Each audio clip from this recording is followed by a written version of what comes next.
सुनेत्रा, आज अर्ध्या वाटेवर साथ सुटली ग.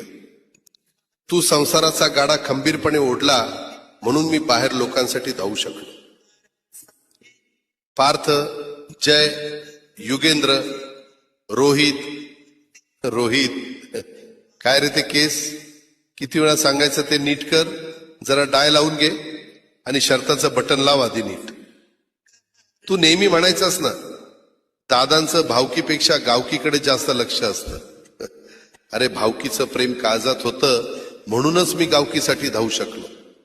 आता वरून सुद्धा माझं वॉच असणार आहे तुमच्यावर, लक्षात ठेवा. गड्यांनो, आता खंबीर व्हावं लागेल. पोरांनो, ही पवारांची तिसरी पिढी सुद्धा कामाची माणसं म्हणूनच ओळखली गेली पाहिजे. सुनेत्रा, सुप्रिया ही पोरं आता मोठी झाली असली तरी त्यांच्यावरचा तुमचा हात काढू नका. त्यांना पवारांचा संस्कार आणि कामाचा ध्यास दोन्ही द्या.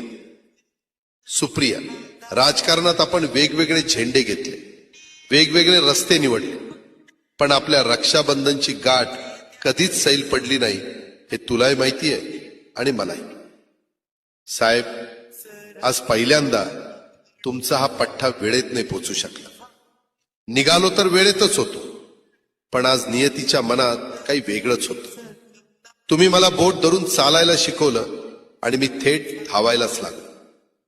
कधी तुमच्या पुढे गेलो असेल तर ती सुद्धा तुमचीच पुण्याई होती.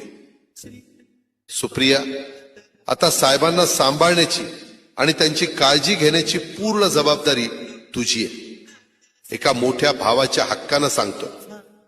सुनेत्रा, पार्थ, जय, सांभाळा स्वतःला. साहेब, निरोप घेतो. दादाची ड्युटी संपली.